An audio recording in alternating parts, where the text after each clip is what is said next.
الحمد لله الواحد الأحد الفرد الصمد باعث الأنبياء والرسل والصلاة والسلام على خير الخلق محمد بن عبد الله aray musidɓe julɓe meɗen salmina on nokku ka won ɗo wo e no fewndor ɗo wo meɗen salmina on salminagol l'islam meɗen wiya on assalamu aleykum wa rahmatullahi taala wa barakatu aray meɗen weltano kadi e sukaɓe men e musidɓe men kippuɓe ɗi haajuji ɗo télé makka radio lawol kisal aray ko anditingol on hande ko won ɗon jentade ɗo ko musidɓe men jooɗiɓen pari ɗo ɗen har inchallah ko waɗante e yewtol men haray ko oustaz Aboubacar Ba oustaz Aboubacar Ba haray e buyno gueliɓe e tentinimen wonɓe ɓe France ɗo haray ɓe jogani en duɗal mawgal wongal panten ɗo haray mawdu moɓe ƴettani on hannde ɓe ƴettani en mawdu mo hatto jinɗen e mum enen musidal ngal fof haray mawdu on no wiye ashirku billahi ko honɗum ɗum firti ko kafdugol dewal Allah ngal e goɗɗo goo haray ɓe yewta en fi on sirku inchallah ɓe yewta en piiji buye mum ɓe yewta en ko honno sirku fuɗɗore ko honno tuma o fuɗɗi ɓe yewta en ko yowiti kala e sirku ɓe yewta en kadi ko honɗum woni si neɗɗo maayi haray mo duumi e sirku on o yaltari wal iyasu billahi ɓe yewta en ko honɗum woni joddini haray joni juutingol haalɗa en juuting haala kan haray en jonni tawi konngol ngol kañum oustaz Aboubacar e Ba aray assalamu aleykum wa rahmatullahi oustaz waleykum salam wa rahmatullahi wa barakatuh aray min jonniti on konngol ngol aray meɗen humpa ko honɗum yoɓoranɗo en ɗo kala ko yowiti e sirku inchallah assalamu aleykum barakallahu fik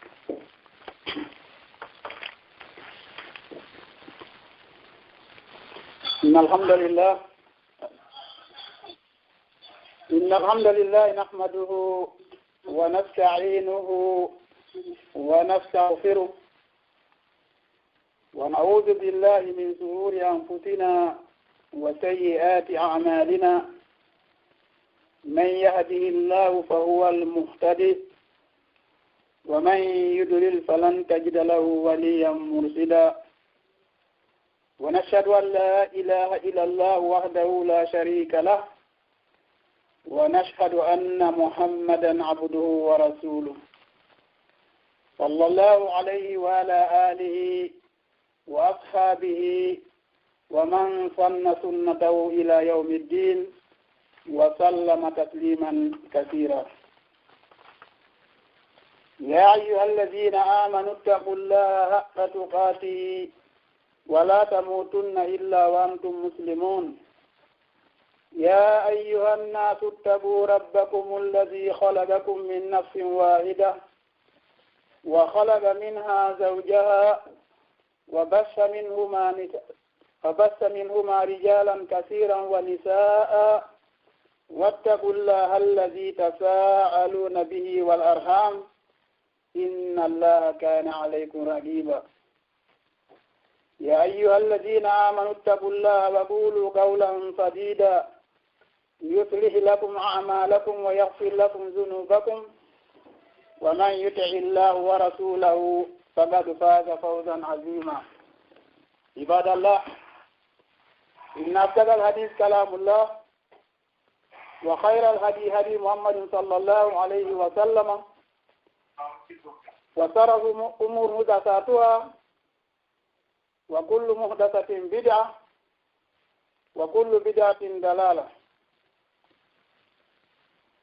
aray musidɓe julɓe on hakke kono heytiiɗe men e ndeɗo heere mbawde yettuɗen Allah subhanahu wa taala on hannduɗo yetteede on jeyɗo yettoore duwaniɗen nelaaɗo meɗen o Muhammadun sallllahu alayhi wa sallama duwaniɗen sahaabaaɓe maɓɓe ɓe wonduno ɓen duwaniɗen kadi kala neɗɗo ñentinɗo nelaaɗo sallllahu alayhi wa sallam haa ñande hawreɗen e maɓɓe yo Allah waɗe yimɓe nelaaɗo sallllahu alayhi wa sallam haray mi toriki Allah subhanahu wa ta'ala yo Allah waɗen e ɓen ɓe anndanɗa hoore ma alladina yastami'una alqawla fa yattabi'una ahsana yo Allah waɗen ɓe yimɓe jentoɓe konngol faama konngol ngol ƴetta ko ɓuri ɓe moƴƴude konngol ngol kon gollitira hikkiron kadi haray mi du'anike ɓe yimɓe meɗen wonan ɓe nde ɗo huunde sincan ɓe nde ɗo huunde ilantoro Allah subhanahu wa ta'ala ɗi golleji ɗo e ɗi nafaaji ɗo yo Allah waɗana ɓen ɗo ka balance maɓɓe yawmal qiyama yo Allah won surroɓe ñande tawata surrowo goɗɗo ala si wona kanko Allah subhanahu wa ta'ala ara onon kadi jooɗi ɓe jentitiɓe men fewno ɗo ɓe heɓuɓe tan on eɓe heɓani tan lantoli Allah subhanahu wa ta'ala Allah sendan en baraji ɗi wanda en fof men ka balance men yawmal qiyama aray kono ustase en makiri ɗo ni aray yewtere men nden ɗo gandi juma kala hiɗen wowi fottude ɓe addana en karamokojo andintinayi sabuna ko Allah subhanahu wa ta'ala o yamri andintine fa zakkir in nafaati zicra sayazakkaru man yakhsha aray andintine suuban koye andintingol ko neɗɗo wonɗo gollude ko moƴƴi hana andintinede neɗɗo kam mala gollude ko moƴƴi on kañum ɓe gandi o fuɗɗaki o enen ɓe wonɓe gollude ko moƴƴi ko enen duwa handintinede ñande wo ñande aray kono ɓe yewtiri ɗo ni mawdu meɗen hiɗen yiilo ɗi on wiyete mawdu men on ko asirku billah ɗon andi noon hunde nden ko hunde mawnude ko hunde nde Allah subhanahu wa ta'ala ɓuri añude ɓilaw tagi leydi nin asmano tagi tagore makko nden en daari alquranil men on karim e ko nelaɗo sallllahu alayhi wa sallam yettine meɗen kon en taway ala hunde ka hoore leydi ɗon nde waɗanten Allah subhanahu wa ta'ala mettamo ha hewto nde ɗo hunde sabuna ko nde ɗo tun hunde o yeeti en si goɗɗo maydi e mayre tawi o tuubali nde o yaafotako on tijen torki Allah subhanahu wa ta'ala dande mayde araben kirtan Allah subhanahu wa ta'ala hay ɗo noon aray en fuɗɗora ɗo hadisi je seeɗaje alquran ka qur'an kadi aya je seeɗaje sifaniɗen wondema Allah subhanahu wa ta'ala yiɗa nde hunde yettama e abi hurairata radiyallahu anhu an innabi sallallahu alayhi wa sallam qala ijtanibu sab'a al-mubiqat yani al-muhlikat allati tuhliku ad-din قالوا ما هن يا رسول الله قال الشرك بالله وهذا أعظم الموبقات يتامى يا أبي هريرة رضي الله عنه بماكي نلارو صلى الله عليه وسلم بماكي وقتي بيجي جيدي دي إن في جيدي كو حلقوجي دي حلقة دينا نحن سلان دي نلارو صلى الله عليه وسلم نلارو سبندي مجي دي فو دي جيدي دي دين بجيتي هون دي ووتره ɓe henninde ɗen ashirku billah ko kasidugol Allah subhanahu wa ta'ala on ko ɗum woni ko ɓuri mawnude e ɗiɗo piiji jeeɗiɗi ɗiɗo ɗi bonnay diina goɗɗo ɗi bonnay golle goɗɗo haray si hikkiɗon ɓe ndaari ka surtul nisa'i a capanna e jerati Allah subhanahu wa ta'ala yeeti ɗon ba'da a'udhu billahi minash shaytanir rajim bismillahir rahmanir rahim inna allaha la yaghfiru an yushraka bihi wa yaghfiru ma duna dhalika liman yasha'u Allah subhanahu wa ta'ala yeeti ken o yaafota ko hay e gooto kala kafituɗo e makko simo yaafo noon neɗɗo on kadi ko darata hina on ɗon bakkatu mon tigi waɗanimo o yeete nga suratul ma'ida innahu man yushrik billah faqad harrama allahu alayhi aljanna wa ma'wahu an-nar kala do kafituɗo e Allah haray Allah subhanahu wa ta'ala on harmini neɗɗo on aljanna on hara yo heblo werde makko nden ko ka yiite Allah danden kafituɗo Allah subhanahu wa ta'ala maayi hara tuubali karamo kojo meɗen kewɗuɗo ɓe innamo Lugman nde waajotono ɓiɗɗo makko on wonnugo wino ya bunayya la tushrik billah inna shirka la zulmun azim o inni ɓiɗɗo makko on o waajimo kon fof inni ɓiɗɗo ɓayo ɓiɗɗo an mi torikema watta kafidu e Allah sabuna kafidugol e Allah ɗum ko tooñe mawnude yettama kadi e hadis an Anas radiyallahu anhu qala سمعت رسول الله صلى الله عليه وسلم يقول قال الله تعالى يا ابن آدم إنك لو آتيتني بقراب الأرض خطايا ثم لقيتني لا تشرك بي شيئا لاتيتك jibura biha magfiratan wayo ɓiɗɗo adama si a arti ka an he komi woni ɗo a arti e ko fotta ko leydi ndin bakkatu en hawrodiri enen ɗiɗo tawi a sirkanali lan hay e hunde mi okkete ko fotta wa leydi ndin kadi yaafuye en anndino ɗum ɗo aray no holli en ɗo Allah subhanahu wa taala on yiɗa ko wiyete ashirku billah yettama kadi hakkilla e debbo jeyanoɗo e bani israil debbo waɗɗo boneji heewuɗi waari o tawi bareeru ino e takko goyndu hindu laha hindu ɗomɗa o ƴetti tonti makko ɗi mo hiɓɓindiri o haɓɓindiri ɗi o yolli o ƴawni o yarni bareeru ndun Allah subhanahu wa taala on yaafimo bakkatu makko on sabu honɗum Allah yaafanimo bakkatu makko mo waɗɗon o fof ko nde Allah subhanahu wa taala ndaaruno tawi bakkatu mo waɗi on fof sirku ala nder tun Allah e mimi yaafike ɗum noon sabu mo yarni bareeru kono tawi o sirkana Allah subhanahu wa taala e nganndi sirku on ɗum ɗon no hulɓini Allah damdu en haray noon sen iwiɗo haray pour no heɓiren faamu seeɗa no anndiren no sirku on heɓen ko ɓernde men jooɗi seeɗa en ndaara ko honno tuma sirku fuɗɗi e ko honno sirku fuɗɗori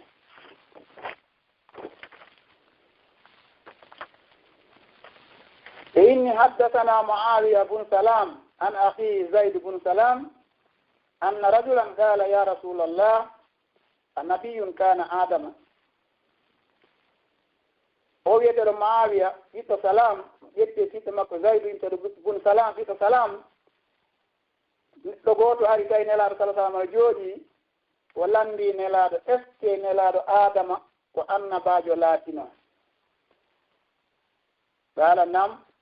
ko annabaajo o laatino yewto won Allah ba annabaaɓe fof yewtirta noon qala fa kam kana baynahu wa bayna Nuh oyni enen nelaaɗo kono fotuno dumunde wonde hakkunde Adama e Nuh qala nelaaɗo maaki ko asrata burunin ko gire sappo wonno hakkunde Adama e Nuh wa qala Ibnu Abbas kana bayna Adama wa Nuhin asrata qurun kulluhum ala al-islam Ibn Abbas radiyallahu anhu ɓe faabiti en ɗo moƴƴa ɓe inni ko wonno hakkunde Adama e Nuh ko gire sappo ɗeɗo gire sappo fof ko hoore l'islamu wonno ɗe noon gire sappo ilandema Adama addi Nuh Allah subhanahu wa taala meeɗa ka sirkanede ka hoore leydi ɗo Allah no rewede dewal ngal Allah no laɓɓinanangal ko honɗum no wanno ɗum ko nde tawno karamokoɓe njowo hino jogitiiɗe geɗe gire ɗo hiɓe waajade yimɓe ɓen no nananiɓe yimɓe ɓen no ɗoftiiɓe ko honɓe wonnoɓen karamokoɓe ɓe ndaari ka sotu Nuh en yiya hiɓe addiɓe ɗon ba'da a'udhu billahi minash shaitani rajim bismillahir rahmanir rahim wa qalu la tazarunna alihatakum wala tazarunna waddan wala suwa'an wala yahuusa wa yahuuga wa nasra ko ɓeeɗo karamokoɓe njowo jogitinoɗen ɗon gire sappo Allah subhanahu wa ta'ala rewede ɓe mo laɓɓinana dewal ngal wala ka sirkanede joni noon ko no sirkon fuɗɗori ko nde o karamokojo ko wonno mawɗo maɓɓe on ko wiyeteɗo waddan ko wonno ɓurɗo mawnude maɓɓe on o ko honto wonno ko ndi leydi wiyetendi a Babila ko ɗon o karamokojo kañum wonno ko nde o karamokojo mayno ɓa mi heeɗi ko ari ko yiɗaɓe ni yimɓe ɓen teñƴi yimɓe ɓen suni yimɓe ɓe wullimo haa ɓe ari ka kaburu makko ɓe weedi haa seytane o mo Allah huɗi o yi'i deñƴaare maɓɓe nden ko ɓe deñƴii kon ɓagi ɗon anndi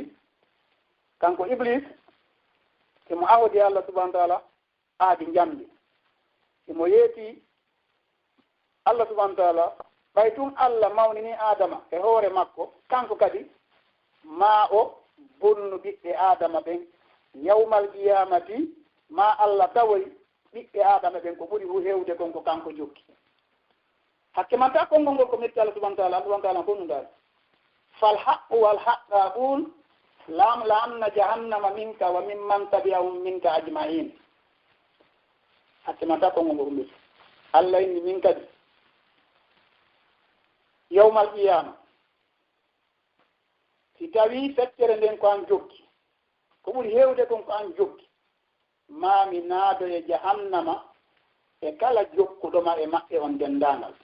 iblisa ƴetti kaydiji mum ɗin siñodi Allah o ñoye jon noon nde warno yiɓe ɗo ɓe wulli o karamo kojo ɓe sunikemo ɓe holli ɓenkere o inni ɗo no gasa dambugal ngal o faalangal heɗike joni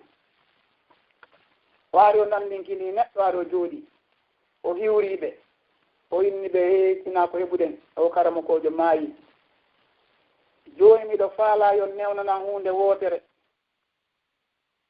mi mbaadinanan o karamo kojo mbaadi makko mi joɓɓinana on mo ka o jotono jannga ɗo hara so yi'imo on heɓa e softede no waɗiron dewal mum ngal ɓe jonnimo ɗon yo waɗ o mbaadini karamo kojo on waddan o haddi o joɗɗinimo tay ɓe yii sanamuru ndun fof wettino wulla hino suni tayo yii ɗum ɗon kadi o inni ɓe jooni miɗo faala kala jon suudu yo acci garana ɗum tosokum mi naɓara ɗum ka suudu mum ɗon kadi ɓe newnanimo o waɗi jooni raɓɓingol konngol ngol ɓe karama koɓe nayo heddiɓe ɓen ɗon kañ kadi ɓeyɓe maayi iblisa kañ kadi walli yimɓe mum ɓen kadi haaɓe fof maɓɓe ɓe waɗiri noon ɓen no fof sanam jooni noon ɓen gire waɗnoɗo ɗon sanam on ɓen ɗon ɓe rewaɗi ɗi ɓen kadi hikkituɓe ɗon kadi rewaɗi ɗi ko giral tataɓal aro ngal ngal ko ngal ɗon iblisa ari inni ko ɗiɗo mawɓe mombo rewayno si ndiyam ɗan acci saajude ko ɗiɗo ɓeraynoɓe toro ndiyam ɗan saaja kala sattiraɗo waɗi registran toro sattiri nden iwa on tumanɓe noon ɓe wattidi rewde ɓaawo Allah joni noon diina kam montira seeɗa seeɗa ka hoore leydi yahoy ha tawi hande kadi diina ala e hoore leydi ndin fof tawi bonen huuɓiti on tumanti noon Allah subhanahu wa taala immini nuhum alayhi salam Allah inni immo yaha yeetoɗa ɓe yoɓe accu ala reweteɓe ɗiɗo ka hoore leydi yoɓe rewan min tun wono andi ɗon noon cortewol ngol no jippori noon nuhu alayhi salam ari yottini duuɓi wurure manko ɗum 50 nuhu no noddude yimɓe mum ɓen acce ko wonɗo ɗo ko rewon Allah kanko ɗum aron firkanali hono tigi o yi koɓe suwatol ngol yewti kon wa a'udhu billahi minash shaitanir rajim bismillahir rahmanir rahim wa qala nuhu rabbi inni da'awtu qawmi laylan wa naharan falam yazidhum du'ai illa firara wa inni kullama da'awtuhum litaghfira lahum ja'alu asabi'ahum fi adhanihim wastaghsaw thiyabahum wa asarru wastakbaru istikbara thumma inni da'awtuhum jihara thumma inni a'lantu lahum wa asrartu lahum israra faqultu astaghfiru rabbakum innahu kana ghaffara Nuhu wulliti ɓawi runko inni Allah mi noddiɓe yimɓe an jemma e ñalorma hay hunde ɓeydalɓe si wona dogugol lam woɓɓe maɓɓe simi wowli ƴetta kolli ɗin waɗa ka nder noppi woɓɓe ɓen ƴetta coñci mum ɗin buumo fiwata ɓe nana komi wolata kon ɓe mawninkine ɗum hakkille mawninkinare mi noddi mi feññiɗi mi noddi mi suuɗi e insan ɗon Allah bakkatuji ɗi waɗɗon ɗin ko Allah tu woni yaafotoɗo kono ɓe jaɓaɗi ɓe notaki lan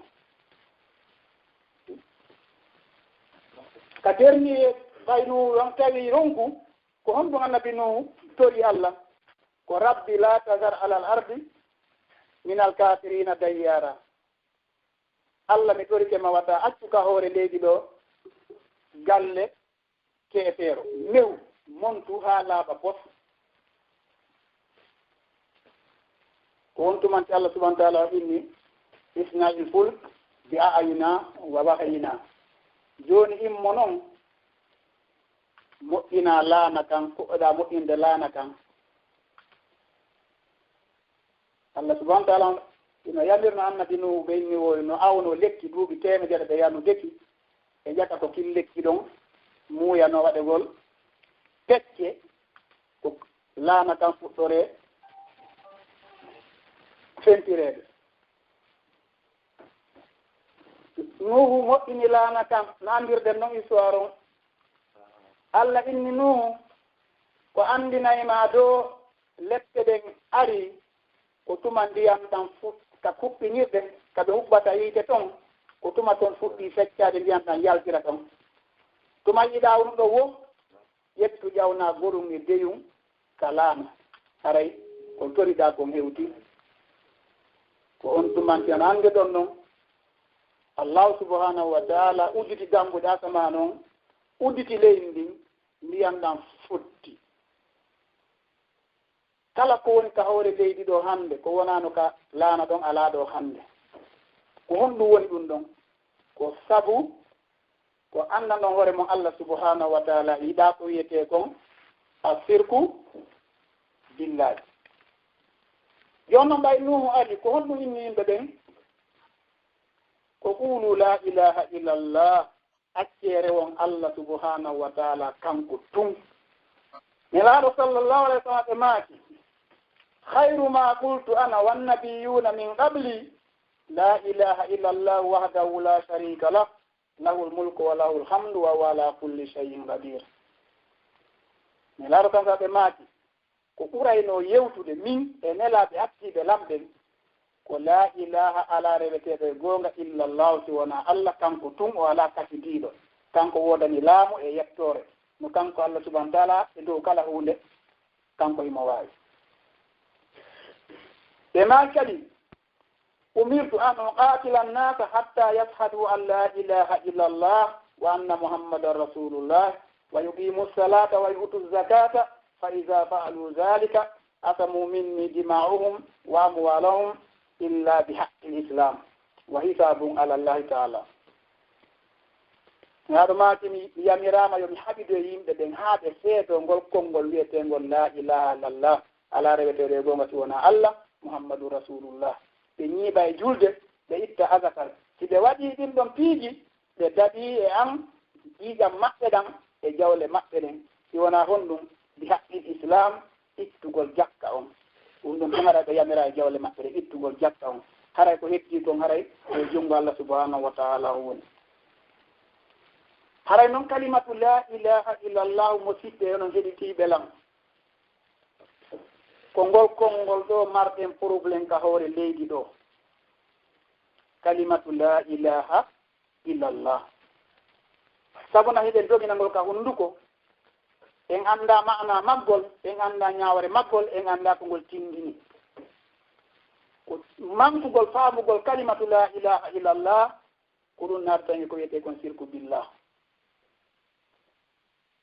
ngol konngol ɓural maggol noon no mawni hiɗen ƴetta ɗo ɓural maggol seeɗa tum si ndaane ngol konngol naatama kalawol ɓe inni hadihi l kalima tataallagu biha ahkamum wa laha ma'nan wa muqtadan ɓeyni ngol konngol kalimatu la ilaha illallah ngol no yowiti e maggol ñaaworeeji ngol mari ma'anaji ngol waɗi kadi gandanɗa hoore makko ngol tilli haray ko honɗum no woni ɗum mosiɓɓe julɓe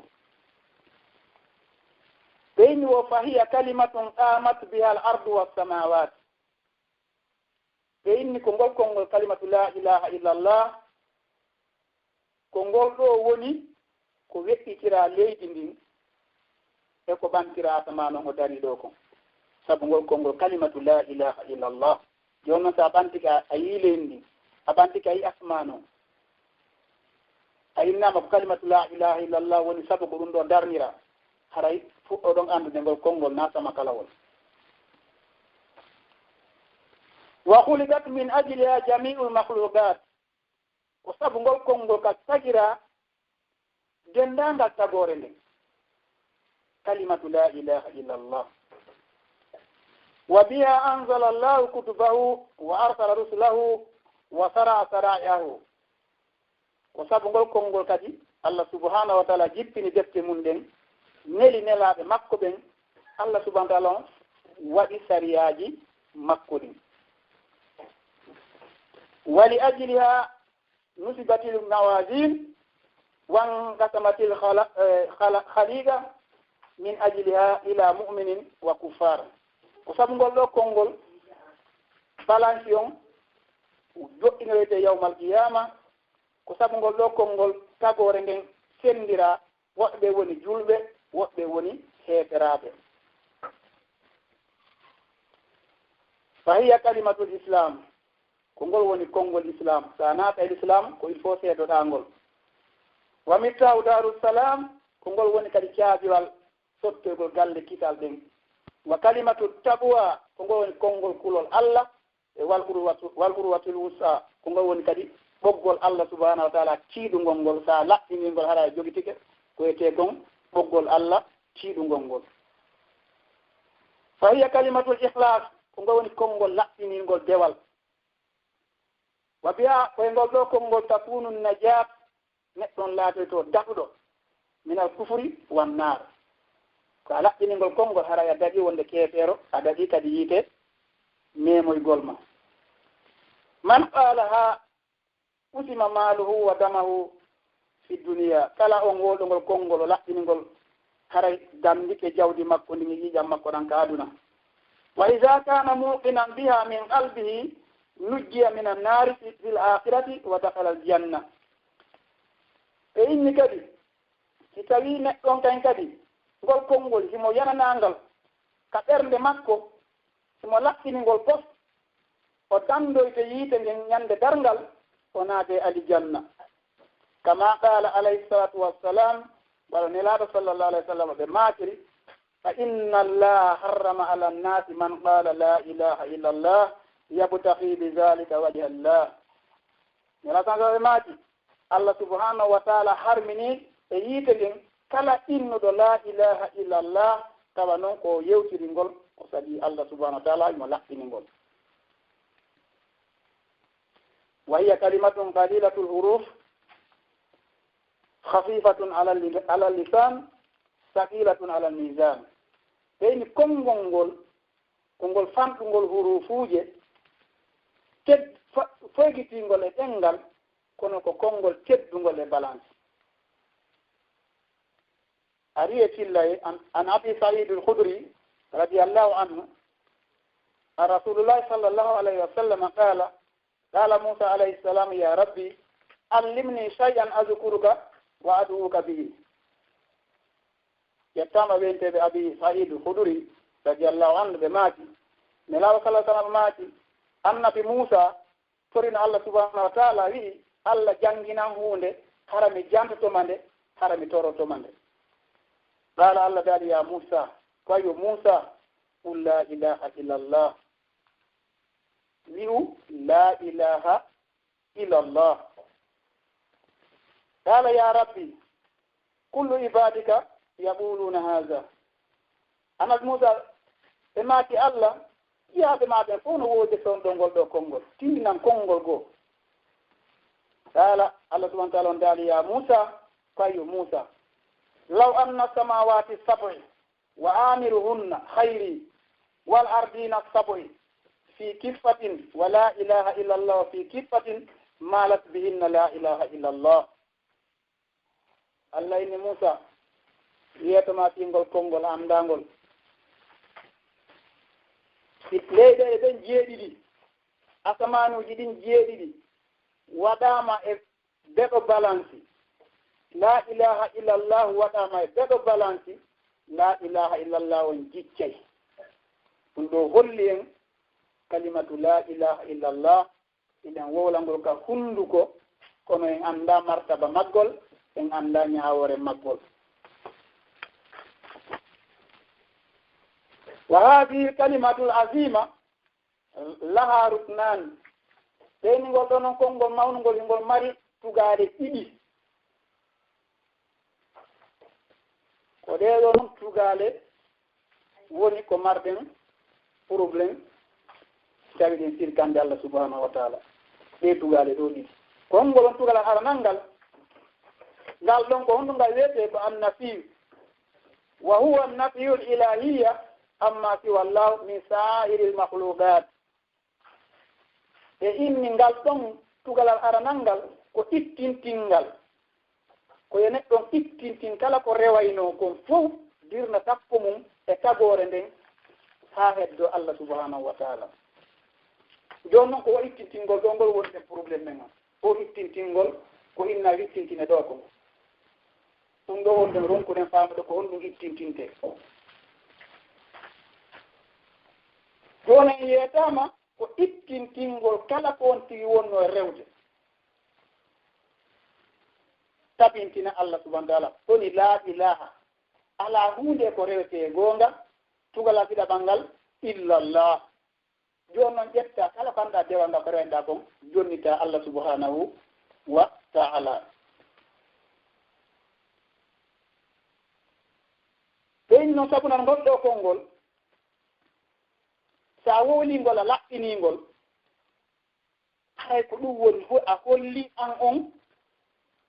a dandike e sirku e sirkayɓe wa annahu lbaratu min assirki wal musrikin si a woli konngol ngol a andi mana maggol on la ilaha a ittiri ɗon ha laaɓi kala ko jokkunoɗa ko fof a itti a addi illallah on haray ɗum ɗon hannde kadi ko holluɗa an on hannde kadi a danɗiɗo sirku ko a danɗiɗo kala sirku o na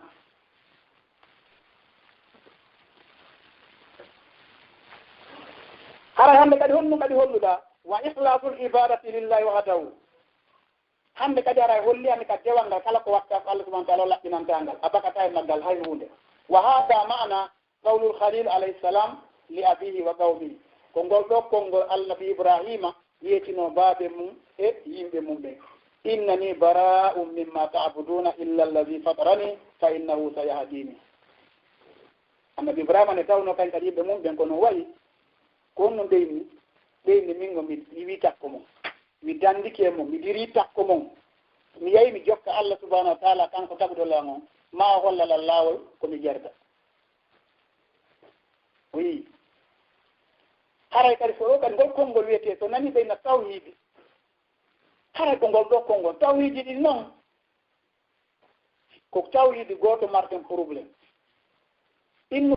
inde Allah ɗen hiɗen anndi en fof men kono noon sen inni ka dewal ko wiyete kon a tawhidu uluhiyya ka dewal ko ɗo o tawhidu ɗo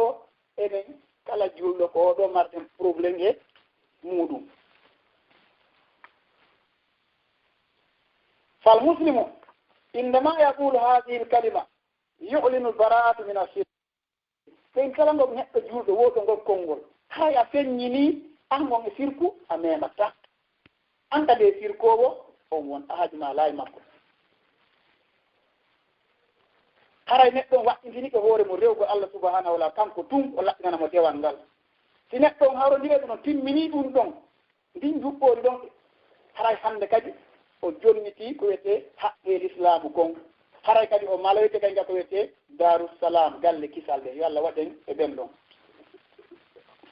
wa illa fa mujarradun nutq biha min hayri amalin bi madluliha wa muqtadaha la yufidu l insanu shay'an si tawi neɗɗon ko worgo ɗum konngol ngol la ilaha illallah ka hunnduko tawa ko annda hoore ma ala golitude konngol ngol a annda konngol ngol ko tindini e ko ngol ñaawi kon ɗum ɗon nafata neɗɗon hay hunde ko ɗum yetton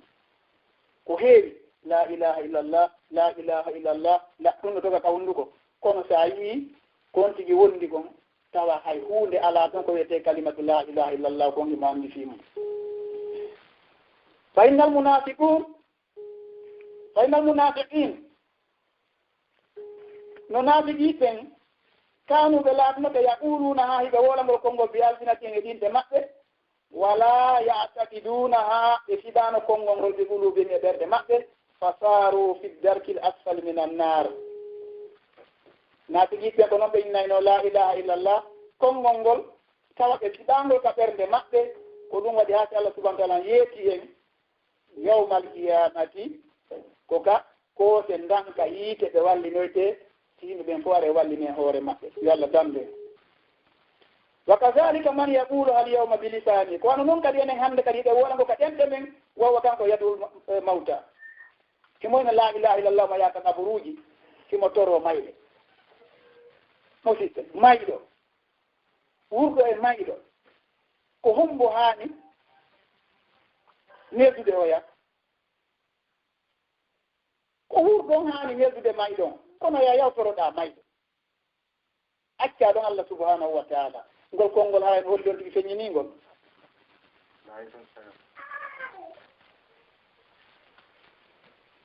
fa hada ɓeyni noon ɓurɗo no ɗunde ɗo hunde la tanfa'uhu nafata neɗɗon la ilaha illallah li annahu samano ko neɗɗon lam ya'mal bi muqtadaha neɗɗo golliraali ko konngol ngol ñaawi kon wa huwa al baratu min ashirk wal mushrikin ɓeyni ko ngol ɗon konngol sa laɓɓinimo ko ngol ɗon danday ma e sirku e wondugol e sirkooɓe ko ngol ɗon kadi konngol laɓɓinta dewal ngal ko ngol ɗon konngol kadi honde tan ɗoma laɓɓinanta Allah subhanahu wa taala on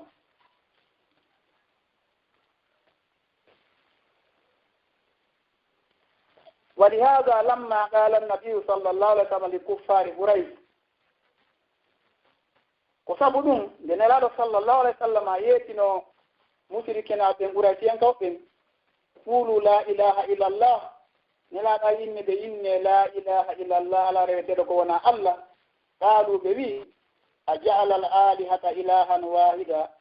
إن هذا لشيء عجاب كلهم بجابنا نلا أنا أم meɗen mari sanamuji te mettate capanɗe jeego meɗen torade ɗi ñande wo ñande menen ha joni haaji huntaki ara innama yo meɗen neɗɗo gooto on huntanayi men haaji on an addiɗo hunde hawnide ko ɗum si ɓenni wa man yudlilillahu fama lahu min haad kala mo Allah majjini haɗata pewno yo Allah damde Allah majjinde ɓen ɗon musirikina ɓen kamɓe فالمشركون فهموا معنى لا إله إلا الله وترك الشرك وإخلاص العبادة لله وحده كان به بفهمنا كونغول أوري كأتسجول كتجول الله روا الله توم كون هم بين كام بتدعوا تادم بتناك نو ويدين ينتنك إذا جبتي كونغول إذا يا كذا بروجي تراغول موي كون بين وادكم تقول لا إله إلا الله وني وادكم o inni tindini kon e ko ñaawi kon tawa ina gootum yaada hay ni eɗa ko ɗum si Allah subhanahu wa taala noddi en jippini cortewol fatul munafiqun Allah wiiɗo gonɗum jentiiɗo ya ayyuhalladina amanu hemo gonon gondimɓe lima taquluna ma la tafalun ko honɗum wolamton ɗum kon waɗata hiɗayna la ilaha illallah hiɗa haɓɓiite alkuru hiɗayna la ilaha illallah hiɗa ɗenjo joga ndaaroygol hiɗayna la ilaha illallah waɓutuno feƴƴire hiɗayna la ilaha illallah hiɗa heɓa jawde a yaata hajju hiɗayna la ilaha illallah hiɗayna etta heɓa jawde itta agatal ko honɗum o la ilaha illallah nafma a annda mana makko a annda ñawoore makko so nani ɓeyna ko wiyete sirku billahi kasudugol Allah e dewal ngal naɗu ɗum ɗo won dewal ngal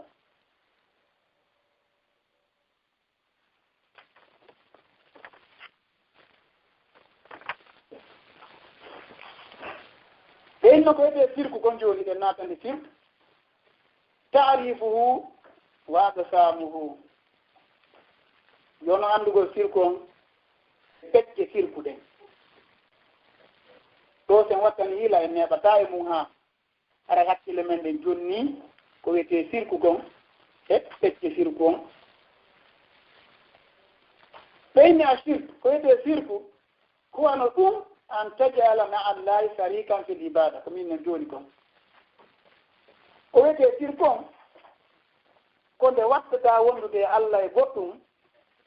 katewal makko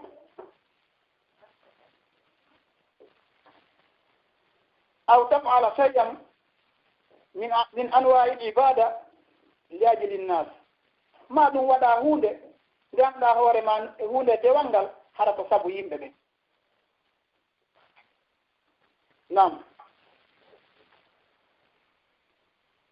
wa qala shaykh ibnu al-Usaymin rahimahullahu ta'ala fi tarifu sirk Usaymin karankoɓe maatide fi andugol sirku on ɓeyni huwa ko woni ɗum an tajara lillahi niddan ko nde waɗanta Allah goreejo wa huwa khalaqaka ko kanko on taguɗoma wa ta'buda ma'ahu hayrahu hacca ko woni o rewida e Allah ko wonama ko kanko Allah min hajarin foti ko kaaƴe aw basharin ma ɗum neɗɗanke aw samsin ma ɗum naange aw nabiyin ma annabajo aw shay'in ma ɗum ceernojo aw hayre zalika ma ko wona ɗum ƴetta ɗiɗo piiji fof Allah taguɗoma goton ɗum ƴetta ɗum ɗo fof gaɓida e makko ɓayi ɗe nganndi ɗum ɗo fof no woodi rewoɓe nange no woodi rewoɓe kaaƴe no woodi rewoɓe yimɓe no woodi rewoɓe ko wona kala piiji ɗi jeena sappo façon ji sirku ɗin ino ko hawre leydi o sondaaɓe ɗum so Allah taala yeete inna allaha la yahfiru an yusraka bihi wa yahfiru ma duna zalika liman yasha ko ɗum si Allah taala yeete mo yaafata ko kala sirkanɗomo emo yaafomo noon kadi ko wona ɗum ɗon kono ko son kon ɗum yaafata kon ko ɗon tigi maayi o tuubaali faman asraka billahi summa mata musrikan fahuwa min ashabi nnari qat'an kala sirkanɗo Allah subahana taala o maayi ta ko o maayata ɗon o tuubaali ɓen ñon ɗon ko neɗɗo yiite fe ala innugol ko goɗɗum ngo ko neɗɗo yiite no wayi kama anna man amana billahi wa mata mu'minan fahuwa min ashabil jannati no wayi kay si goɗɗo goo maayi tewno ko maata on ta ko neɗɗo gonɗinɗo on ɗon kay ka nanda ko neɗɗo alijanna yalla waɗe ñe maɓɓe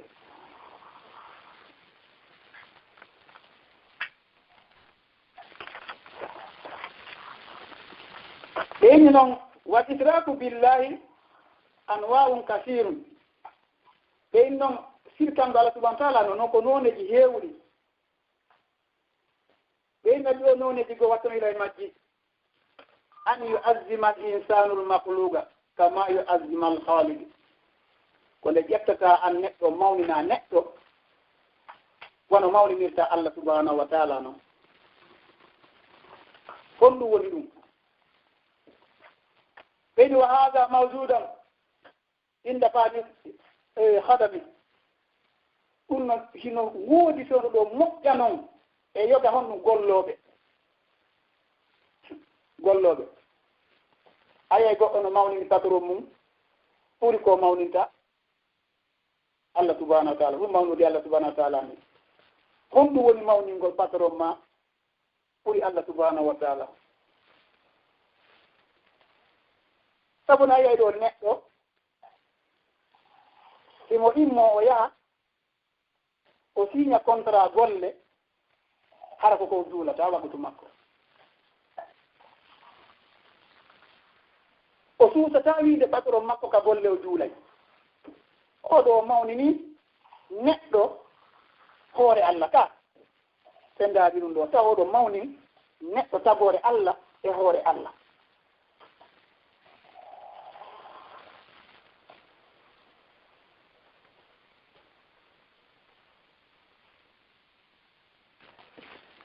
ɓeyni tu'azzimu makhluqan mislaka a'zamu min ta'zimillahi an a ƴettay neɗɗo tagaɗo mawninamo tawa koko mawniɗamo ko ɓuri Allah subhanahu wa ta'ala no tindina ɗum ɗo wenni o wono neɗɗo manɗa hoore ma patron makko si innimo golluɗe golle ɗo fewndo waɓutu julde o accita julde nden o golla ko wiimo kon hara hayti waɓu toon feƴƴi tawa o haa jaaka hay hakke makko yaawo hara e waɓu toon hakke man ta ko o huli patron makko o teddini patron makko ɗum ɗo ɓenni o wayyadu billah eɗen moolo ɗum ɗo koyne wi koye julɓe ti Allah subhanahu wa ta'ala abdi ko farli e men kon en acciti ko farli e men kon en waɗi goɗɗum ngoo ɗum ɗa feƴƴi ɗum ɗon lamdataake si tawi en kafiɗi Allah subhanahu wa ta'ala hara en sirkani Allah subhanahu wa ta'ala kono so ɓe no ko kafiɗugol Allah subhanahu wa ta'ala e goɗɗum ka dewal nam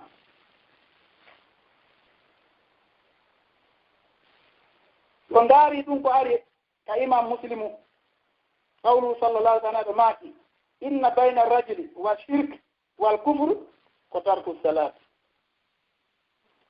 ñalatan e maaki ko woni hakkunde gorko e firku on e wonugol keefeero yettugol aysuɗo Allah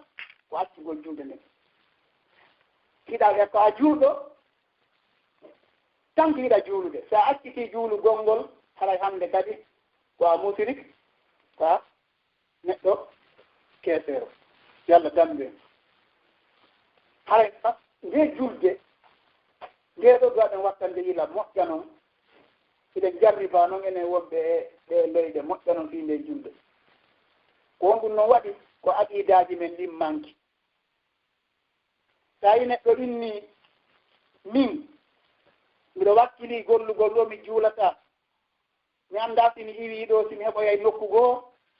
haray oɗo o mara ko wiyete kon aqida haray oɗo kadi annda ko wiyete kalimatullah ilaha illallah si wona ɗum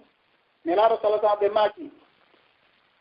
Allah subhanahu wa ta'ala wi en kala neɗɗo feruɗo e hunde sabi makko hara ko sabi makko o feriri hunde nden o accitiri Allah lontinanaymo ko ɓuri nden ɗon hunde sa innama ɗo juulatake sa felliti ko piji ɗi Allah wawanma ko wurnugol ma walla ware joni noon ɓay nebi a naayay ƴettutita ko woni ka makko gon inna mooɗi o na place ma ni yaha muññoɗa toroɗa Allah ɗaɓɓira nokku o kono ya woni e nokku e golle a wawata juulude waɓutuma on ɗon ila bindi ha waɓutuji tati nayi siɗa ronditi ɗum ha cikkiɗe ara inna ko feeron ɗumati juulata noon ɗin waɓutuji ɗon haray an on ɗo kalimatu la ilaha illallah ma o a famali nam ko ɗum siɗa landi ɓe inni har haltarkol ibadati yakunu shirkan est ce que accitugol dewal Allah ngal ɗum no wawi wonde sirku al jawabu nam ɓe no wawi wonde sirku huwa sirkum ɓe ɗum ko sirku min haysul ma'na al am hay nokku ko mana on tindini kon ha huɓiti holla ɗum ɗo ko sirku li anna tariku salat tahawana innama tarakaha li hawahu fa qaddama hawahu ala ta'ati llahi azza wa jalla fa kana mushrikan bi hadha al i'tibar ɓe inni si neɗɗo on acciti julde nden tawi ko welditare makko accitinimo julde nden e mbelayeji makko o ƴetti mbelayeji makko ɗin o hikkini yeeso ɗoftare Allah subhanahu wa ta'ala nden hay ɗon ɗo holli oɗo neɗɗo ko o sirko waɗi kala law taala ko ɗon Allah subhanahu wa ta'ala yeeti en a fara'ayta man ittakhadha ilahahu hawahu wa adallahu llahu ala ilmi kana yiya ko jogi siɗo ko welatama kon mbeleede makko reweteede makko mbeleede makko Allah majjinimo e dow gandal golle ma ɗen itay ko ɗen ƴettuɗa yiɗuɗa ko rew ko ɗum ɗo wonta rewde ɗum ɗo na Allah so acciti joma masalan komin no joni ko a juulal wagu toon tawi ko fii golle ɗen hay ko golle ɗen wonta rewde ay ɗum ɗon noon ara ɗum ɗo woni a hikkini yiɗugol golle ɗen e yiɗugol ko Allah subhanahu wa ta'ala on yaɓe ma ko hoto ɓeyni accitugol dewal ngal ngal fuutoma hara waɗali ngal est ce que ɗum ko sirku ɓen ɗum ɗon ko sirku no ɗum lamdatake si darama ko taska kon fof haray ɗum ɗon ko sirku ɓeydi fa kullu man ittaba hawahu muqaddiman lahu ala ta'ati llahi azza wa jalla fa inna fi'lahu hana nahum min asirk ɓeyni kala jokkuɗo mbeleɗe makko tawa ko mbele ɗon o hikkini yeeso e dow ɗoftagol Allah hara yo andu ngal golla makko ngal o waɗi ɗon haray ko noone jeeyaɗo e shirku billah ɓeyni wa min zalika aydan ino jeeya kadi e sirkangol Allah almahabbatu yiɗugol hunde nden an yuhibba ahadan min almakhluqin ka mahabbatillahi aw azam maɗum o yiɗa neɗɗo mananda hoore ma nder tabore ndin wono Allah yiɗirte noon maɗum hara kono ɓuri ko Allah subahanahu wa taala on ko yiɗi on ɗon kon ɓuri mawnude ko yiɗi Allah subahanahu wa taala kon ayyay mo himo doga yaaka makko himo wango ka makko ɗaɓɓugol teddungal eɗen anndi en fof men tawa ko faala yon ɗo yiɗumo kon mo ɓuranimo ko Allah subahanahu wa taala on yiɗatamo kon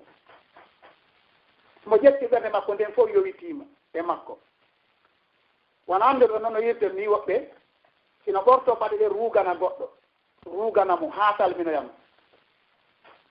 subhanallah ɗum ɗon no hulɓini ngol giggol ɗo ngol duwaka hewtude ɗon anndi ko Allah subhanahu wa taala on hino ɓuri on ɗon neɗɗo ko ɗum so Allah subahana taala yeeti en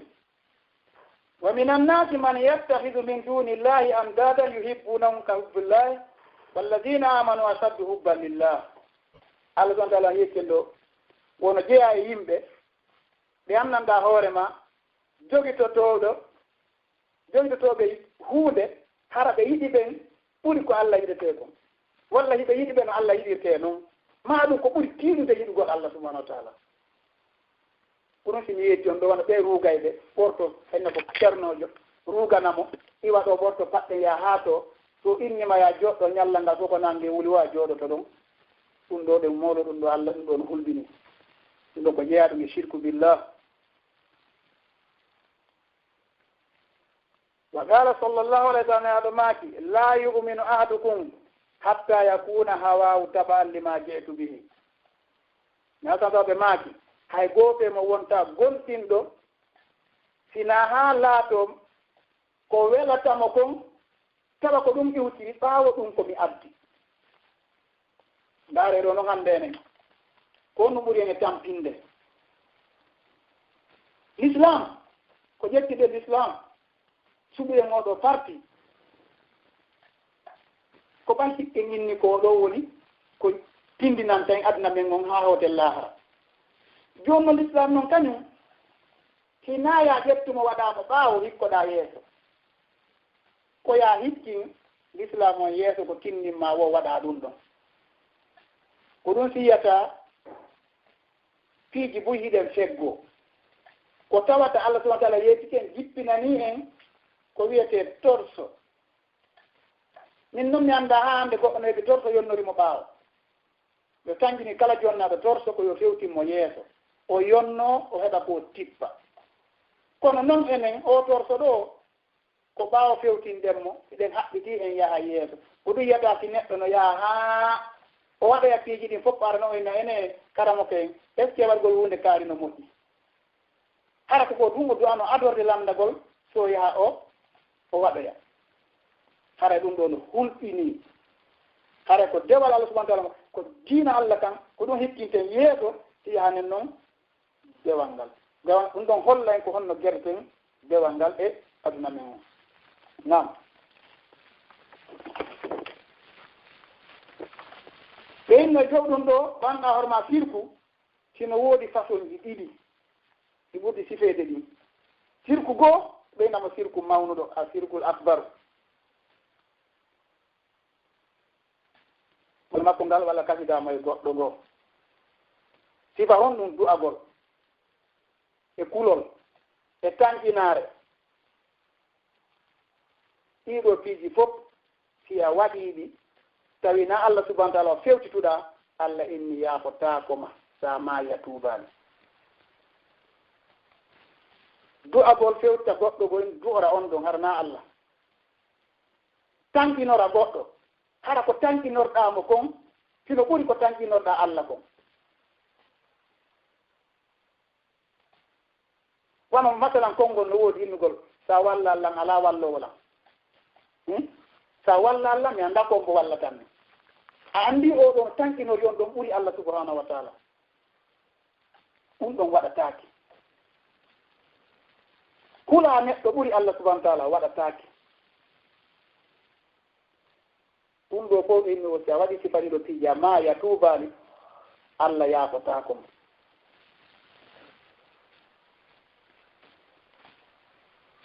ɓeyno noon sirka ɗiɗa ɓon no wiyee sirku tosooko kono noon himo mawni e bakkatuuji ɗi ko won tun ko kanko ɓuri fanɗude sirku njanan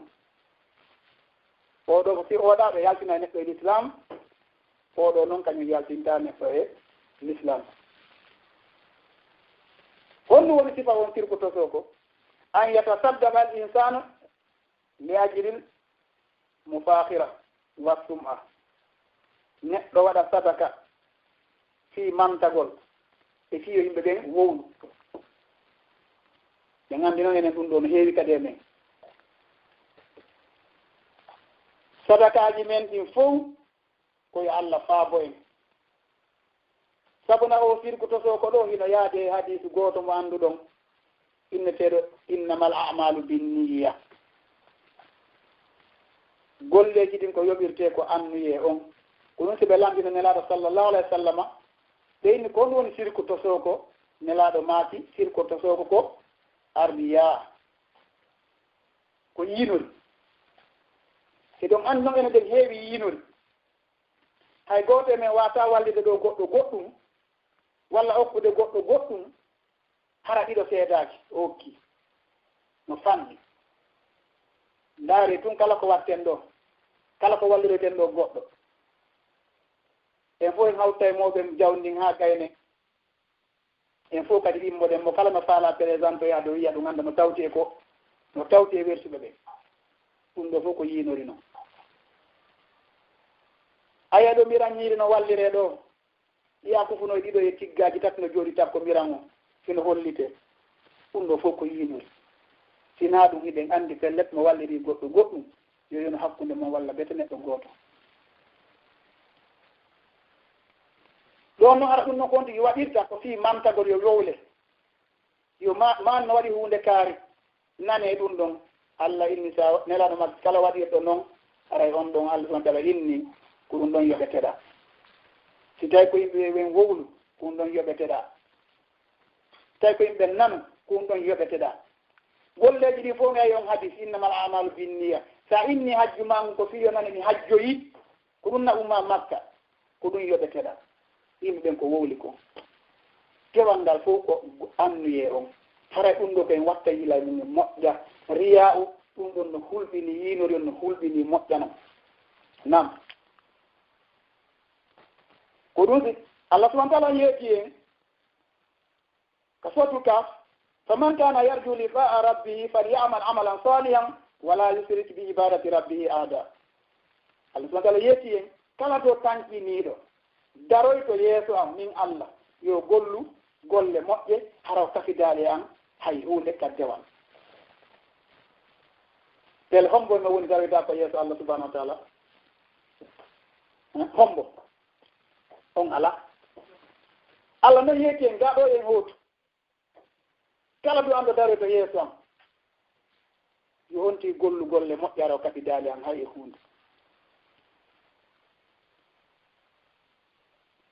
no ɗon kadi ko sirku kadi kadi ko yimɓe ɓe hinnata masha Allah wasita comme ça Allah muuyi an kadi a yiɗi ɗum wowlataake walla ɓenna walawlallahu wa fulan ma ɗum si wona Allah e maani num sina maani Allah e maani num ɗum ɗo mi tampayno walla ɗum ɗo heɓatano ko walla ɗum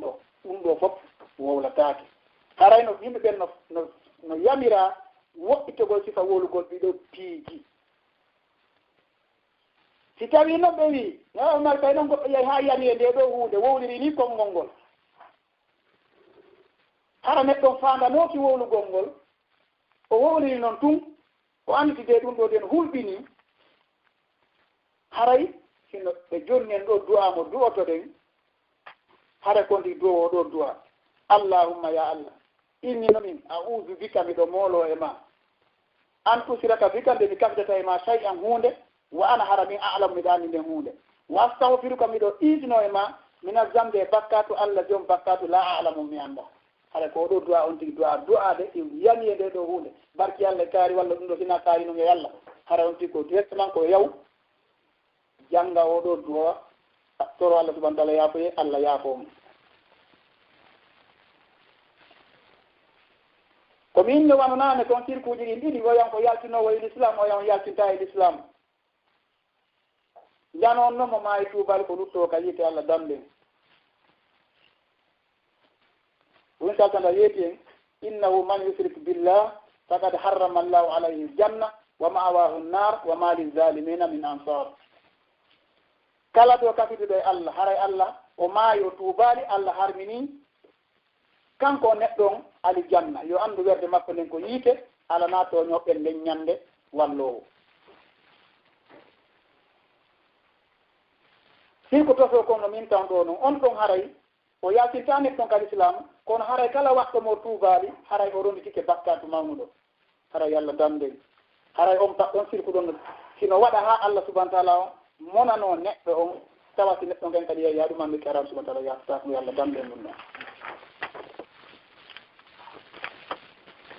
ɓeyni wa min zalika no jeeya kadi e sirku wa huwa amrun khafiyun hunde suuɗinde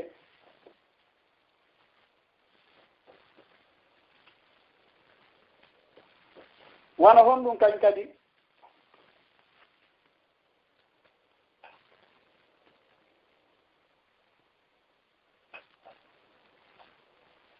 eno jeeya kadi e sirku ɗon ɓe maaki yafo ɗon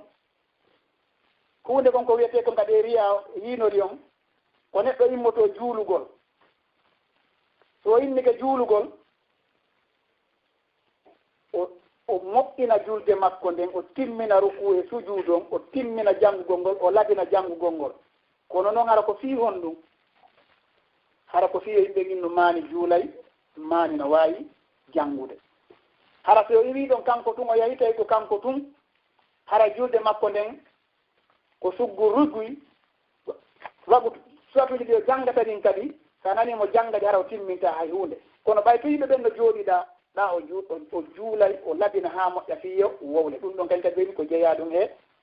yiinori ko jeeya ɗum e shirku billah mam neɗɗon hoora hara hoortano ɗuman ni oya yimɓe tun ara ɗo nokkure tun onna ɓay joni hande hooti wona ɗo wona ɗe leyɗe hara hoorata hoota kamen tun tawa toon no hoore an kadi hoora ayi fiyemɓe ñinno mani hoore subhanallah ɗum noon kadi waɗatake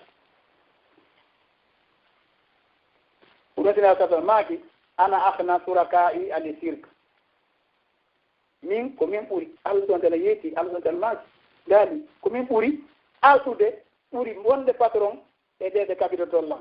man amila amalan kala golluɗo gollal asrata fihi ma'i on tigi kafidi toon ni an hayri ko wona an taraktu mi accemo wa sirkahu e sirku makko ayi ɗum si ɓe yindi ɗum ɗon kala golluɗo gollal o kafidilam e maggal mi hakkidaymo ɗon e ko kafidilam kon kanko e gollal ngal o noon sirku ɗon min noon ɗo nane mon falginane ko woni arde ɗo sirku suuɗiɗo ko wattanguyla e makko moƴƴa ko homboni on ɗon ko an tahusa duniya lubbil insan ko neɗɗo ƴettata aduna waɗa ɗum e haqqille mum taw to yiɗi aduna fon honɗum woni ɗum taw haqqille makko ɗen fof e miijitare makko nde fof e ɓanndu makko ndun fof e toylgol makko ngol fof e pinal makko ngol fof ko fii aduna ko honɗum mi heɓata hannde ko honɗum mi perdi hannde ayi woɓɓe yimmiɓe ɗo bimbi ila ko fini bimbi ko ɗum watta piji jewal ngal fof fuutorto ɓe ko honɗum woni ɗaɓɓugol maɓɓe ko coñci tuuɗi ɗaɓaaɗi kuɓeeje laɓɓa ko ɗum tuuni hakkille makko mi heɓaaɗi ɗum ɗo yela no iwtiri yeeso simo iwtiri ɓaawo yela no tuɗanoomo ɗum ɗo kañ kadi ko hulɓinii ɗum e neɗɗo ko ɗum sinelaw sansaɓe maaki an neɗɗo so a finii bimbi a tawii faale aduna no heewi ka ɓernde ma ya anndi to sirkuno ka ɓernde ma ya immo yaha yiida e karaw goɗɗen ɓe ñawnde aɗa wonde ñaw sirku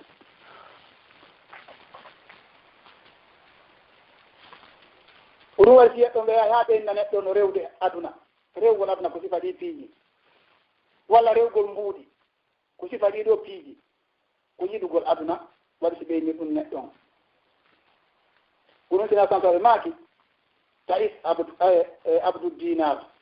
yahu wuura e nguurema an rewowo dinar rewowo mbuuɗi yahu wuura e ɗon gurdam maɗum Allah damɓir ɗum ɗon ɓen hal tazunnuna anna haha yasjudu liddinar lakinna dinar malaka dalbahu ɓeyni esene sikka waɗo yahayo ta mbuɗɗinni o sujjana mbuɗɗin non non ko mbuɗɗin jeyi ɓernde makko nden ko ɗum wasimo rewde mbuɗɗin subhanallah ko ɗum ta Allah subahana taala yeeti en wa min annasi man yabudu llaha ala harf fa in asabahu hayra itma'anna bihi wa in asabahu fitnatum inqalaba ala wajhihi khasira dunia wal akhira ɓeyno jeeya yimɓe rewoɓe Allah sera ko ɗuma gayni si adna ɗum on fof si ara noon inna accu noon haade walliɗoɗa tapi ɗum kum salligo noon kadi ewno ndaara siga nottola ɓay kanko joni o adnan fof ñallal ngal fof o yahi o yiiloyte o ɗaɓɓi aduna ha simo jogii waɓutuuji joyi o arta noon ka suudu o joni no womo rewde Allah ɓay si o gayni joni kanko fi aduna makko tawde to ko inna fa ida farahta fansabu wa ila rabbika farhab oɗo noon dogoye ñallal ngal fof o rondike waɓutu joyi walla nayyi o ara noon o jooɗo o ƴetta tapium makko ene nder juuɗe ɗon a yiyay ɗon ecce huutu wona e nder an kiɗa ronki kiɗa mari kadi waɓutu joyi ko honno juuri tawi tawa Allah no weltanima taw hay tawi ala juuraji ɗon no ɗi timmiri subhanallah ɗum ɗon hulɓini haray koen watta yiila moƴƴa noon musidɓe haray o yiya ɗon neɗɗo gooto waroyi fillaye o immi o weetori tawi o weetori seytane yii ko maƴi kon tun inna oɗo hannde ken kadi mi waawima ɓawini koyni la ilaha illallah seytane mi yejjaka ɗulan sikkari mi waawimo e jakka mi gañaakimo o naatoy ka salde ben o yalti jaka o piiɗan tun ka yeeso o yimmi o ƴetti dolu kunkun o wakki o dujoyay seytane ni ayi o juulaɗo subaka makko on awa mi jokka yowɗo mi daaroya oɗo kadi ñallal ngal ko honno way o hewɓe o tawi patron makko no dari he weetorɗo tun tawi patron makko wolala hunde o naate golle ɗen imo weltinde patron makko ko tardi kon fana heewi wiɗi yoni o ɓanni gamelum makko kun o ñaami fana heewi o feƴƴi seedanin sufa ayi oɗo kañ kadi awa oɗo kadi ko goɗɗo ngo fana kadi o juulaali awa oɗo kañ kadi noon mi annda ɗin oɗo sime wawa wondude alan tara heewi kadi o gobiɗor ɗum ɓaawa seedani inni bari um min ka accumi jira takko ma wata Allah halkidu en min miɗo yebdi Allah ñande wootere Allah yaltinani yurmede makko an yebda Allah laabi tati e nder ñallal mi hulima hay seetan inni huli oɗo ɗum hulɓinaaki ɗum ɗon hulɓini haray piijiɗi mosiɓɓe juuɓe koyen watta yila e maɓɓe dewal Allah ngal yaafo ɗon men namen ɗuuɓiɓe gandal ha hare kono koyen watta yila moƴƴa wona joni masalan haray fayda ko fiwum tumte kantayge nder faamo feewi faamo ko wiyete kon tawhidi on seeɗa mi jonnen aqida seeɗa hara mo kala wattanela tum e mum ara iɗon andi mosiɓɓe iɗen janga waɓutu kala iɗen janga fatiha e nder ñallal ngal Allah subahana taala one jonni en waɓutuji jowi ɗi areten juulen honɗum wonɗin waɓutuji sen daariɗi koyen ar heyɗintinen kontara kowoni hakkunde men e makko waɓutu kala hakkunde waɓutu ko heyɗintingol contrat hakkunde men e nder noon ɗi waɓutuji joyi iɗen janga ko wiyete comme fatihatul kitab fatiha on joni noon an on neɗɗo immiɗo ɗo bindi subaka ina fokkiti golle a inni ke a salligi ke a darni waɓutuma o a naatani fatiha a inni alhamdulillah Allah subhanahu wa ta'ala inna de jiyaɗamo yettilam ko gonga ma ko min tun handi ɗum ɗon rabbil alamin Allah inna wallahi ko gonga ma ko min tun kadi arrahman Allah inna ko min tun arrahim Allah inna ko min tun maliki yawmiddin Allah inna wallahi ko gonga ma inna iyyaka na'budu Allah inna waɗo noon to kan wowli ɗo hinami wowli ko gonga ma hiɗa fokkiti bimbi ko min ture woyta kan wowli ka hiɗa fokkiti iyyaka na'budu Allah ko an tumi rewata Allah inni awa wa iyyaka nasta'in e fi kadi ko mi an tumi ɗaɓɓiroyta ballal Allah inni awa ɗum ɗon kadi ko an wowli illa ihdina siratal mustaqim Allah waɗan fewnalan e laawol fewngol ngol Allah inni a bon ok mi jalaki kono noon hiɗa jondinan taw ahadiji ɗiɗi ko haa mi wiyata ko golitirɗa ɗin aadiji ɗiɗi ko min tun rewata ko min tun ɗaɓɓiroyta balla joni miɗo habbima atalladina an'amta alayhim imɗa kan noon hara noon kadi e laawol ɓenɗamɗa ɓe nemiɗa e dow mum annabiyuna wa suhada wa salihin Allah waɗan e ɓeeɗo ko ɓeeɗo wonno ko Allah inna ok ɗum noon fof probléme ala kono noon taw a waɗa yiɗa condition ji ɗiɗi inɗa ta waɗange ɓerɗe monaniɗa ta waɗange ɓerɗe majjinɗa Allah e ñawa jolla gentima joni noon a woni ɗum bimbi a fokkiti a ƴetti gamelum ma kum a wakkike a yeggisina yiɗa awdi ɗum e Allah a hewtoyi wona ko yimɓen ɗo konka golle ɗo a inni ka a ñaami gamelum ma kummidi wona feccirima o esti ko wolɗa kon ko goonga ko Allah to rewoyta joni noon ko honɗum waɗi noon ha waɗi si tawi wowruɗa ɗum ɗa waɗoyɗa ɗum ɗa par ce que ko yaltaka suudu bimbi siɗa andi sigo Allah so tarini fatazawwadu fa inna hayra zadi taqwa ɗa andi Allah boyni kon fatazawwadu yooɓe ƴettuɗa noon jooɓo ma gangi wowɓiɗa ñiiri ndin kono no ronkuɗa yooɓade on ɗum gamelum attaquwa kum ɗum ɗon accira kum ka suudu ko ɗum si tawi a yimmoto bi a yiyay ka golle ɓanna gamelum ma ko ñaama fana heewa inna ara haya haajaka alantara heewa ɓay tun a rendu heewi ko ɗum ɗon waɗi so tawi o kalimatu moyɗe la ilaha illallah o si on tigo laɓɓinali on ɗon kalima haray o wawata gollitirde dandude hoore makko ko wiyete sirku billahi ko o yalton hara noon mbiyaka ɗe sirku kañum ko wiyete ko wondugol haray no wondore nden Allah tuma ken dey wata en jaɓu wondirgol goɗɗum ngo si wona kanko Allah subhanahu wa ta'ala sabuna hurufuje wondore ko ɗe tati ko wawum e ba'um e ta'um ko wiyete wal on ɗum billahi wallahi tallahi ko ɗum ɗo jonna ɓe ye wondir kala wondirɗo ko wona Allah haray o yani e piiji dan soit a yani e sirku jano ma ɗum a yani e sirku tosoko honno andita ɗum ɗo noon ko honno woniri si tawi ko wondirɗa ton a mawnini ɗum a fonni e Allah haray ɗum ɗo woni sirku jano si tawi noon ko wondirɗa ton hiɗa andi kalit a woni tun ɗum ɗon kono Allah no ɓuri ɗum ɗon mawnude haray wonti sirku tosoko o ɗum si tawi hari ɓaawo ɗo ɗum fewno majjiyankoɓɓen ɓe wondirayno baabiraɓe maɓɓe soriraɓe maɓɓe ɗuma maɓɓe no gasa noon kadi a joni ɗum no woodi ɗum ko ɗum talata nela tata yeetiɓe la tahalifu bi abaikum acce wondirgol baabiraɓe momɓe voilà ala wondirgol nelaɗo ala wondirgol kadi ko malaika ala wondirgol e dendagal ko Allah subhanahu wa taala on tagi kon fi wona kanko Allah subhanahu wa taala ala wondirgol ngo ko Jibril Mikail Israfil maɗum ko wona ɓeeɗo ɗum ɗo fof kala wondir ɗo ala wondirgol barki Kaaba ala wondirgol barki sey ko won ɗum ala wondirgol hunde si wona Allah subhanahu wa taala ɗo noon so wondiri ɗiɗo piiji koko mi yetto nane kon ko soit wona sirku njano walla wona sirku tosoko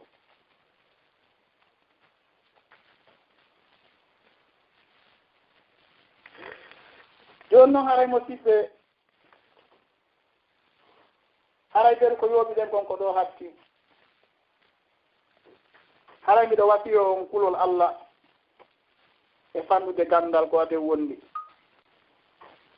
haray kadi e tan on kay hiɗon andi haray menen gara ɗo niɗɗi joni haray yo yaako dolan ber wo komi faldi e muɗum komi janngowo inami jannowo haray ko won tun no welammi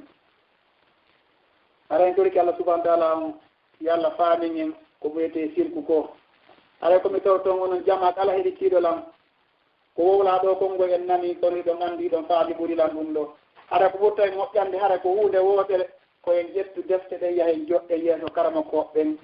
ɓe jamna en hara iɗen andi ñallal ngal ko honɗum wonɗen e dogude ngal iɗen andi ko ɗum peetuɗen e maggal iɗen andi ko ɗum gañiɗen e maggal iɗen andi est ce que en sirkani Allah e nder maggal iɗen andi ka en sirkanali Allah e nder maggal haray mi weltanike kono heɗitiɓe fof haray si tawi karama koɓɓen no heɗiti haray yoɓe ɓeydu natugol e yewtere men ɗen kamɓe kadi ɓe ɓeydanange mum seeɗa sabu no haray ko fayku maɓɓe janngo o woni e yewtude haray miɗo wiyam assalamu aleykum wa rahmatullahi wa barakatuh haray mi wadda futti micro on haray e junngo oustaz Mouhamadou Alpha assalamu aleykum wa rahmatullahi taala wa barakatuh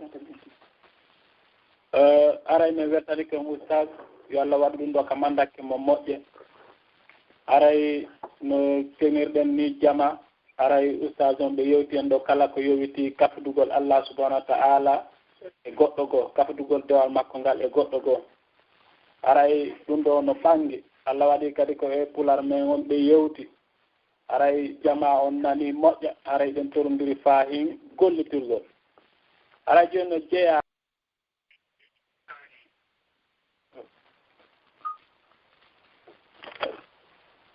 aray no jeeya e toɓɓe ko ɓe yewti en kon ɗo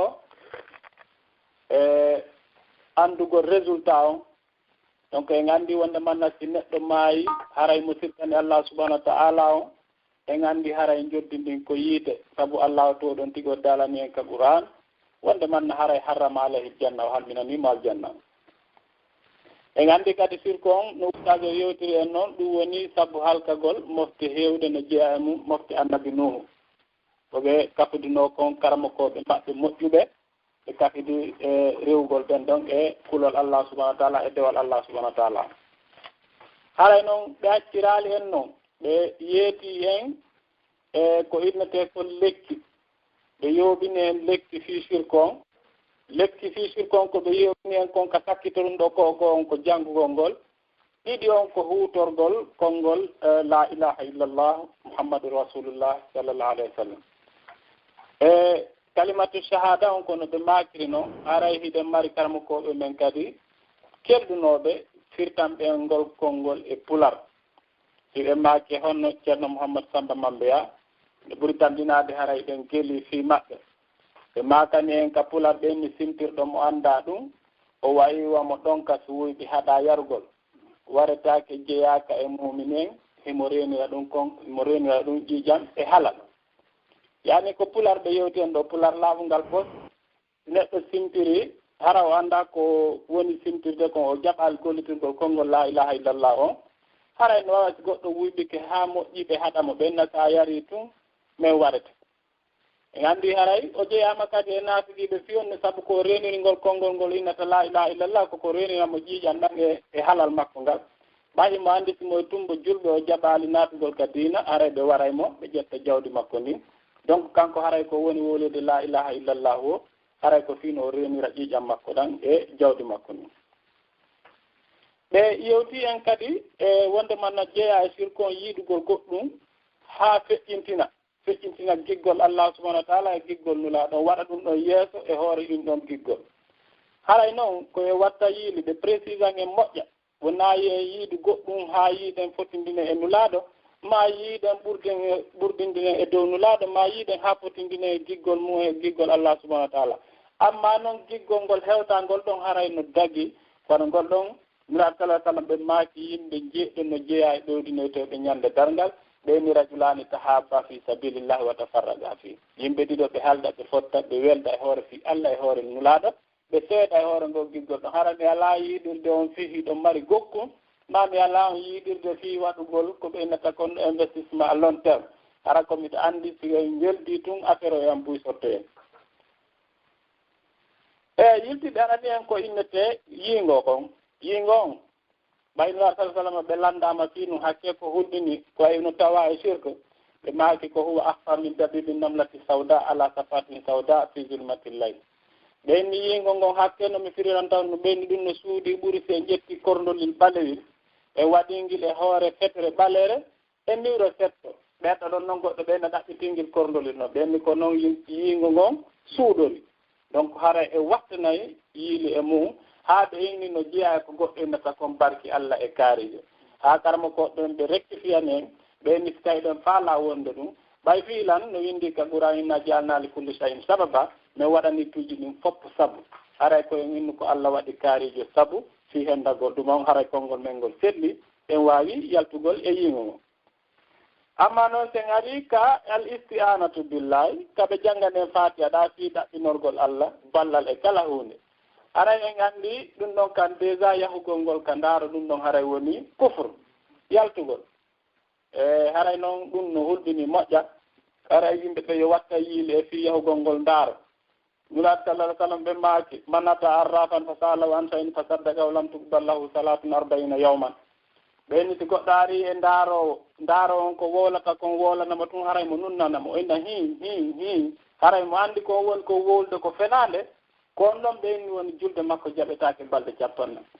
amma noon sa yehi ka ndaaro on hara ko woni ko wolde hiɗa felliti ko woni ko wolde ko goonga ɓeni fa kadi kafara bima jaa bihi muhammad haray on ti yeddi ko nulaaɗo ciɓi o nulira koye mum haray en wattana yiili moƴƴa e ɓe arani en kadi fii télé makka wondore ɓenni haray koye min wallahi billahi sallahi haray ko ɗum ɗon ɓe yamiren hiɗa waawi noon wondirde kadi hara ko Allah tagi kon hara koye hoore makko wondirde inne wondiri jeyɗo suudu kaaba haray kono annda jeyɗo suudu kaaba ɗum ko Allah subhanahu wa ta'ala haray noon wondugol ngol haray dina kan no yamiri en yen wattan yiili e wondoje ɗen hara ko si tawi jilɓi si woni e wondowo si tawi woni enen kam min ni woyde wonditu wallahi billahi tallahi neɓata hara en naati ka qur'anu yimmi ɗon honɗum wala tuti e kulla hallatin mahin wota on ɗofto kala neɗɗo hewɗo wondugol haa sen wano yimɓe wano yaarude telemma leyɗe ka telemma ka arabu ɓen so yahama ñawoore yimɓe wonda ɓen fof haray ka wondi o haray wiɗon ko ɗon ɓurata jukkinaade mum ndaara inna ko fii on ɗum o wondani ko hasi ɗon si ɓe vérifie haa mutike taway rafenande no jilɗe mum donc haray en yewtata ɗo fussina ko oustage on yewti en kon haray ko anndintingol on tun ɓe toɓɓe ɗe noon ko ɓe yewtiɓe ka nder e mawdu ko ɗum waɗi men anndintini on nde haray ɗo yo question réponse on fuɗɗade haray min jonni ka kañum ɓeɓe laawol kisal konngol ngol haray oustage o weltani kon fiita en juuti waktu on haray meɗen weltani on men fof meɗen inni on assalamu aleykum wa rahmatullahi taala wa barakatuh haray meɗen jenti on waleykum salam wa rahmatullahi taala wa barakatuh oustage mawɗo mi weltike on jarama fata yo Allah hokku baraji ɗin nenanamen minen heeɗiɓe ɓen kadi hutorgol ko yewta kon ɗo joni haray fi question ji ɗin joni ko honno haray ɗo mari tan seeɗa so tawi yimɓe ɓe ngara no wawi landade question ji ɗin haray meɗen heeɗi seeɗa ɓayno ɗon andi décalage des horaires haray men ɗo ko